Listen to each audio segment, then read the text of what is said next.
Okay, so ಈಗ ನಿಮ್ ಜೊತೆ ಮಾತಾಡಿದ್ದಾಯ್ತು, ಆದ್ರೆ ನಿಮ್ಗೆ ಇವಾಗ ಒಂದು ಟಾಸ್ಕ್ ಇದೆ.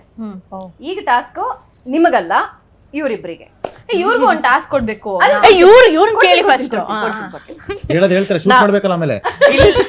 ನಾವು ಮಾತಾಡ್ಕೊಂಡಿದೀವಲ್ಲ ಅದನ್ನ ಕೇಳಿ. ಹೌದು, ಹಂಗೆ ಹೇಳ್ಬೇಕು. ಓಕೆ, ಸೊ ಮನೆಯಲ್ಲಿರೋ ಪ್ರತಿಯೊಬ್ಬರ ಹತ್ರನೂ ಹೋಗಿ ನೀವು ಅವರ ಒಂದು ಬೆಸ್ಟ್ ಕ್ವಾಲಿಟಿ ಹೇಳ್ಬೇಕು, ಆಮೇಲೆ ಒಂದು ಸೀಕ್ರೆಟ್ ರಿವೀಲ್ ಮಾಡ್ಬೇಕು ಅವ್ರ ಬಗ್ಗೆ. ನಾ ಫಸ್ಟ್ ಕರ್ಣನಿಂದನೇ ಶುರು ಮಾಡಿ. ಓಕೆ, ಕರ್ಣನ್ ಬಗ್ಗೆ ಒಂದು ಬೆಸ್ಟ್ ಕ್ವಾಲಿಟಿ, ಒಂದು ಸೀಕ್ರೆಟ್ ರಿವೀಲ್, ಎರಡು ಮಾಡ್ಬೋದು. ಸೀಕ್ರೆಟ್ ರಿವೀಲ್ ಏನಂದ್ರೆ, ಇವ್ರು ಸೆಟ್ ಅಲ್ಲಿ ಯಾವಾಗ ಬರ್ತಾರೆ ಯಾವಾಗ ಹೋಗ್ತಾರೆ ಅನ್ನೋದು ಗೊತ್ತಾಗಲ್ಲ. ಅವ್ರು ಪ್ಯಾಕಪ್ ಅಂದ್ಮೇಲೆ ನಾವು ಹುಡುಕ್ಬೇಕು, ಆಯ್ತಾ? ಆಮೇಲೆ ಇನ್ನೊಂದೇನಂದ್ರೆ, ಅವರು ಒಂಥರ ನಮ್ಮ ಸೆಟ್ ಅಲ್ಲಿ ಜಾತ್ರೆಯಲ್ಲಿ ಕಳ್ದೋಗಿರೋ ಮಗು. ನಿಜವಾಗ್ಲೂ ನಾವ್ ಎಷ್ಟೊಂದ್ಸಲ ಮಾತಾಡ್ಕೊಂಡು ಡೈರೆಕ್ಟ್ ಆಗಿ ಹೇಳಿದ್ವಿ, ಜಾತ್ರೆ ಕಳ್ದೋಗಿರೋ ಮಗು ತರ ಇರ್ತೀರ ಯಾವಾಗ್ಲೂ ಅಂತ. ಅವರು ಅದನ್ನ ಎಕ್ಸೆಪ್ಟ್ ಮಾಡಿದಾರೆ, ಹಂಗೆ ಇರ್ತಾರೆ. ಒಂಥರ ಹುಡ್ತಾ ಇರ್ತಾರೆ, ತುಂಬಾ ಸೈಲೆಂಟ್, ತುಂಬಾ ಮಾತಾಡಲ್ಲ. ಅಂದ್ರೆ ಅವ್ರದ್ದು ಇನ್ನೊಂದ್ ಸೀಕ್ರೆಟ್ ಏನಂದ್ರೆ 7 ಗಂಟೆ ಆಗ್ತಿದಂಗೆ ಮಾತಾಡ್ತಾರೆ ಅವರು. ಅಂದ್ರೆ ಮನೆಗೆ ಹೋಗೋ ಟೈಮಲ್ಲಿ ಅವ್ರ ಮಾತು ಶುರು ಮಾಡೋದು, ಅವಾಗ ಸ್ವಲ್ಪ ಜೋಕ್ಸ್ ಕ್ರ್ಯಾಕ್ ಮಾಡೋದು ಅಥವಾ ನಮ್ ಜೊತೆ ಮಾತಾಡೋದು. ಆಕ್ಚುಲಿ ಜೋಕ್ಸ್ ಸಕ್ಕದಾಗಿ ಮಾಡ್ತಾರೆ. ಅದು 7 ಗಂಟೆ ಮೇಲೆ ಅವ್ರು ಕ್ರ್ಯಾಕ್ ಆ ನಗು ನಿಲ್ಸಕ್ ಆಗಲ್ಲ. ಅದು ಸೀನ್ ಮಧ್ಯದಲ್ಲೇ ಜೋಕ್ ಮಾಡ್ತಾರೆ. ನಮ್ಗೆ ಅದು ಅಳೋ ಸೀನ್ ಇರುತ್ತಿಲ್ಲ ಅಂದ್ರೆ ತುಂಬಾ ಸೀರಿಯಸ್ ಸೀನ್ಸ್ ಇರುತ್ತೆ, ಅಲ್ಲಿ ನಾವು ಬೈಸ್ಕೊತಾ ಇರ್ತೀವಿ, ಅದ್ರ ಮಧ್ಯದಲ್ಲಿ ಇನ್ನೊಂದು ಜೋಕ್ ಮಾಡಿರ್ತಾರೆ ಅವರು. ಸಜೆಷನ್ ಹಾಕೊಂಡು ಏನಾದ್ರು ಜೋಕ್ ಮಾಡಿರ್ತಾರೆ.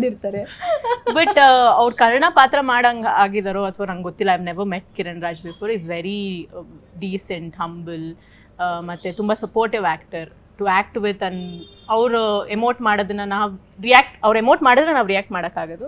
ಸೊ ಇತ್ತೀಚೆಗೆ ನಂಗೆ ಅವ್ರ ಜೊತೆ ಸೀನ್ಸ್ ಬರ್ತಾ ಇದೆ. Is a very supportive co actor and very nice person. ನಾನು ಸ್ಟಾರ್ಟಿಂಗ್ ಅಲ್ಲಿ ಕೇಳಿದ್ದೆ ಅವ್ರನ್ನ, ಯಾಕೆ ನೀವು ಇಷ್ಟೊಂದು ಸೈಲೆಂಟ್ ಆಗಿ ಇರ್ತೀರಾ? ಒಂದು ಸೀನ್ಸ್ ಅಲ್ಲಿ ಸೀನ್ ಪೇಪರ್ ಏನಿದೆ, ನೀವು ಓದ್ಕೊಳ್ತಾ ಅಂದ್ರೆ ವೆರಿ ಅಂದ್ರೆ ಹುಡುಗಿರ ಹತ್ರ ಮಾತಾಡೋಕ್ಕೆ ಹೆದರ್ಕೊಳ್ತಾರೆ. ನಂಗೆ ಸ್ಟಾರ್ಟಿಂಗ್ ಹಂಗನ್ಸುತ್ತೆ, ಓಕೆ ಅವ್ರು ಹುಡುಗಿರ ಹತ್ರ ಮಾತಾಡಲ್ಲ ಅಂತ. ನಾನು ಕೇಳಿದೆ ಡೈರೆಕ್ಟಾಗಿ, ನೀವು ಯಾರ ಹತ್ರ ಮಾತಾಡಲ್ವಾ ಅಂತ. ಇಲ್ಲ, ನಾನು ಎಲ್ಲರ ಹತ್ರ ಮಾತಾಡ್ತೀನಿ, ಅದು ನಾನು ಕೊಡೋ ರೆಸ್ಪೆಕ್ಟ್ ಒಂದು. ಓಕೆ ಹೇಳಿ. ಆಮೇಲೆ ಇಂಟ್ರೋವರ್ಟಾ ನೀವು?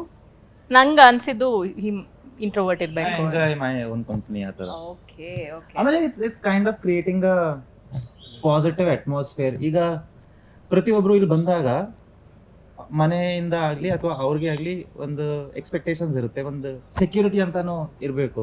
ಪ್ರತಿಯೊಬ್ಬರಿಗೂ ಈ ಥರ ಜಾಸ್ತಿ ಮಾತಾಡೋದು ಇಷ್ಟ ಆಗಲ್ಲ. ಸೊ ಅವ್ರ ಪರ್ಸನಲ್ ಸ್ಪೇಸ್ ಏನೇ ಅದನ್ನು ಡಿಸ್ಟರ್ಬ್ ಮಾಡಬಾರ್ದು. So every one have their own characteristics.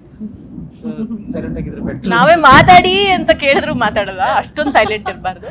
But ಅದು ಬಿಟ್ಟು ಅವ್ರ ಸೋಷಿಯಲ್ ಸರ್ವಿಸ್ ಬಗ್ಗೆ ತುಂಬ ಜನಕ್ಕೆ ಗೊತ್ತಿರುತ್ತೆ. And that thing is very motivating. ನಮಗೂ ಅದನ್ನೆಲ್ಲ ಮಾಡಬೇಕು ಅಂತ ಅನ್ಸುತ್ತೆ. So is a very decent gentleman. ಅಂದ್ರೆ ಸೊಸೈಟಿ ಕೊಡಬೇಕು ಅಂತ ಯಾಕೆ ಅನ್ನಿಸ್ತು?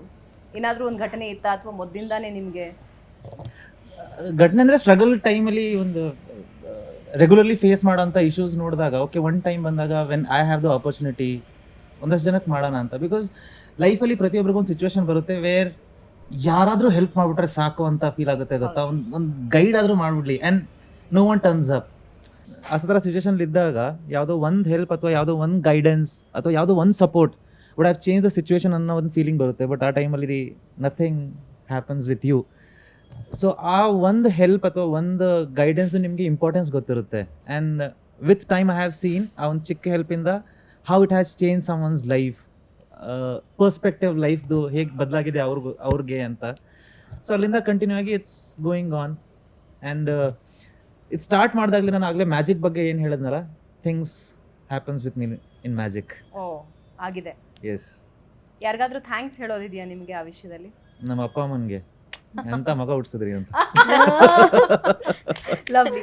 ಓಕೆ, ಇವಾಗ ಅದರಲ್ಲೇ ನಿಮ್ಮ ಬೆಸ್ಟ್ ಕ್ವಾಲಿಟಿನೂ ಬಂದಾಯ್ತು, ಸೀಕ್ರೆಟ್ ರಿವೀಲ್ ಆಯ್ತು.